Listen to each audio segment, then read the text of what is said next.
reviews and information, advice and recommendation. Pinhead RC.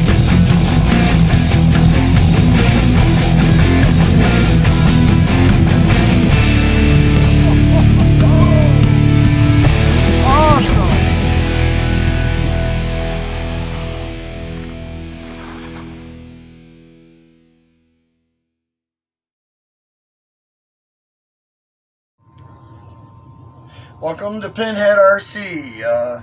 Fortunately, I don't want to have to do this video, but it's going to help you guys on the other hand, where I wish somebody would point out some of these things to us about the kyosho. So, for starters, I'm not saying it's a bad truck. It's a great truck. We love this truck. It's probably one of our top, I would say 3 at this point, in the top 3 percentile.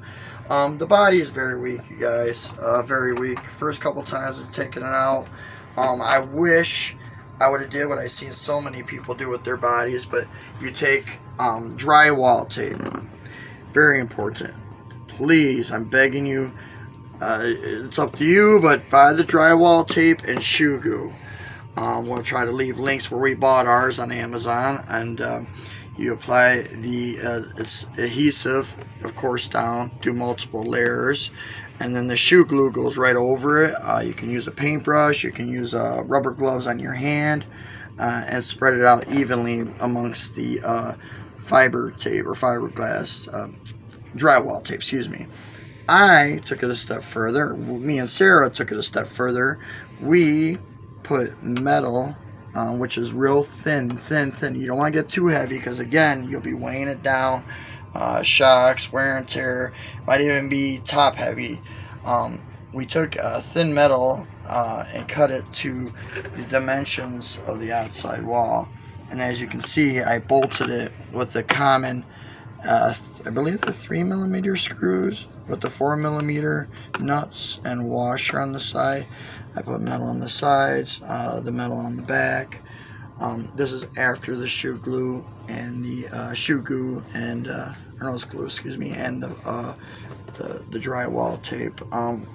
Because from doing the jumps, the truck ended up splitting right in half. I think here, can you show them up here? Along the sides. Right here, it had split. Right in there. And from it flipping over, and it hits right down in here, which kind of causes it to fracture right down in there. And she also had problems with the lights. We're going to eventually put a metal kind of protector or support, over the top of it, because the first 3 lights went out. And then the lenses popped out of, what, 1, 2 of them? 2 of them, the 2 ends. So if you guys want, maybe we should do it too. And now I'm talking about is add super glue around that outer layer here. Another real fragile part is where the engine goes up through it, right here. From when it flips over, it hits down, and this will go down, and it cracked going up into the windshield as well. Yeah, this is her car, so she really paid attention because, like I said, it is one of her ours. Actually, I like this car. I'm actually I'm gonna buy one too. And we're gonna have 2 of them because it is a magnificent truck. Yeah, it's definitely one of my favorites. The other thing we had on the back side here, this is how it all started before the body even started cracking or anything. You want to tell them about this here? We ended up having a shock breaking. I'm trying to see if I can find that. Oh, right here. It ended up breaking. You can see it right there. There's right at the top. Top one. Because where the screw goes through, it went through right on the very end. Yeah, where you want to drop it down. Right on the end, and it made it really weak. So that ended up cracking on this side.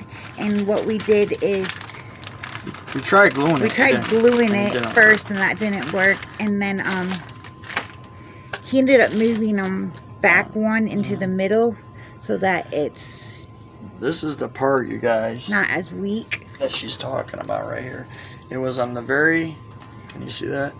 That was the very top one where she, like she said, was mounted here. Was that right? It was that position. And then we moved it down one. Because as you can see, there's no support there. So you had to jump the wrong way or whatever. It broke this to one side here. And they were cheap. I think they were $20, $30. So this is a new part. This is the one we fixed. But we still have to replace it with the new part we ordered.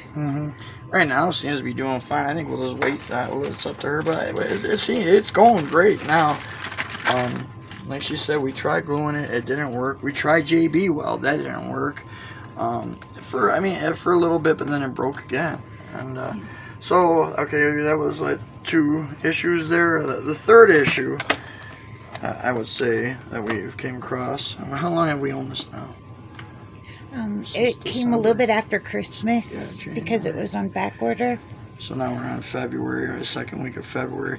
Oh, actually, there's another issue I see. Okay, the third issue, this piece here. I'm going to dig it out. I'm going to go ahead and extend into that one. That one broke too. This is the original. It cracked right there.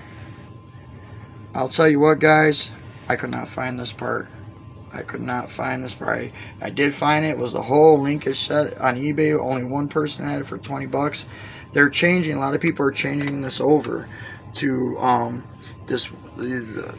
your standard steering for like crawlers and most monster trucks. It's got 1 bar here and then 1 link that goes to your steering servo.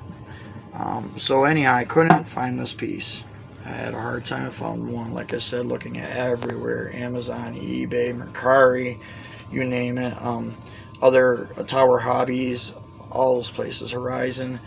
I don't know if it's because it's new that we're having trouble finding certain parts.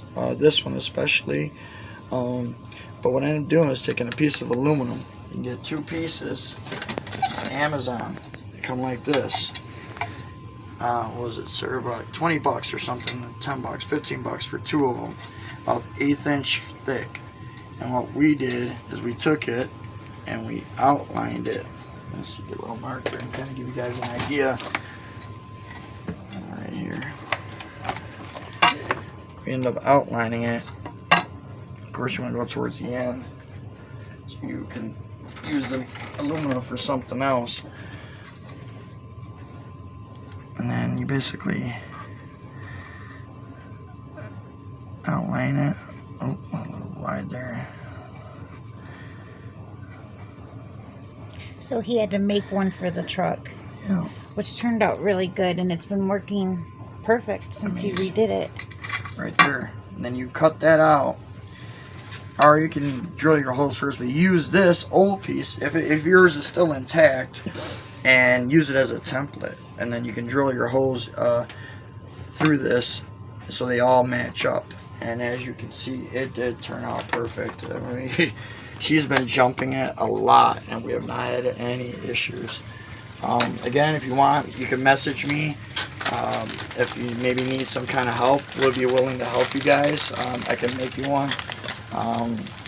We'll talk about it. I mean, I was thinking maybe in the first 3 people can get a free one if they're having an issue, and then after that maybe we'll start charging. But just let me know, and or if you want help, I will give you pointers as well. Other than that, yeah, that worked out great. I had to put a nut. I think it might have had longer screws, but it stuck out enough because of the way this part is. You're gonna have, of course, a flat piece. So right here where you see these things are, look at this, I'm trying to point to them. These are gonna be your nuts on the new one. So when you're like so, it'll be flat. You're gonna put nuts on the threads that are sticking out.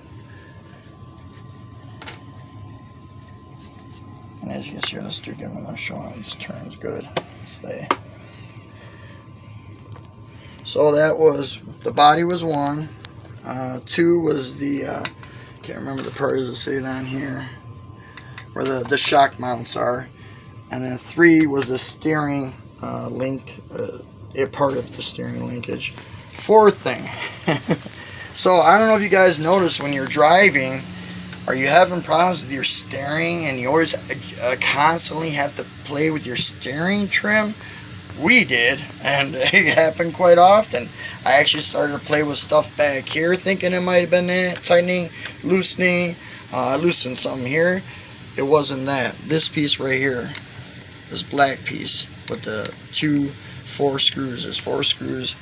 I put nuts on the other side of it, and it was pretty tight, but it still moved on us. So what we did is we got a hose clamp. and put it on this side and tighten on the hose clamp, and it has not moved since. This is a real thin one. They come in 2 different widths, I believe, maybe 3, but there's 2 widths that I know of, is this one, and there's one that's a little wider. Even the little wider one will fit in there. It's probably even better than this one. Don't over tighten it. Only use a screwdriver to tighten it. Don't use a cordless drill. Don't use a ratchet. Use a screwdriver, because you can over tighten it and you can break these hose clamps, or even worse, damage your axle. So when I tell you this, be careful. Again, if you guys would like to get a hold of us, we'd be more willing to help you figure it out. Or I'm sure this video is pretty self-explanatory. You guys will be able to do it yourself. It was not hard at all. As far as cutting that piece out, getting back to this piece here, you can use, I used a plug-in 4.5-inch grinder for the whole thing, other than the holes that I drilled. You could probably use a called a Dremel tool. It's going to take you a little longer, but you can use a Dremel tool too. Or third thing I was thinking of as I was doing it is a jigsaw. They have metal blades you can use for those as well. So far, all in all, we love this truck. Like I said, I wish somebody would have pointed these things out to us before we did, started driving it and bashing on it and jumping it, and we jump it off some pretty high jumps now. We love this truck. Don't think that, I'm telling you this, it's a bad, no, it's a great truck. I recommend go out, buy one. You'll be really happy. The control on it is amazing. My wife, myself, just can't believe it doesn't tip over. I mean, you can see some in our videos. It's just awesome truck. The lights, it leaves you access to put your own lights on. I mean, there's so many possibilities with this. You can change even so it steers in the rear and the front, 4-wheel steering. And we've seen a lot of people do that on certain videos, but amazing truck. So I hope this video is helpful to you guys. Please feel free to contact us. Hit that like button. Don't forget to leave us a comment. We appreciate all your guys' views. Once again, happy bashing, and we'll see you guys soon.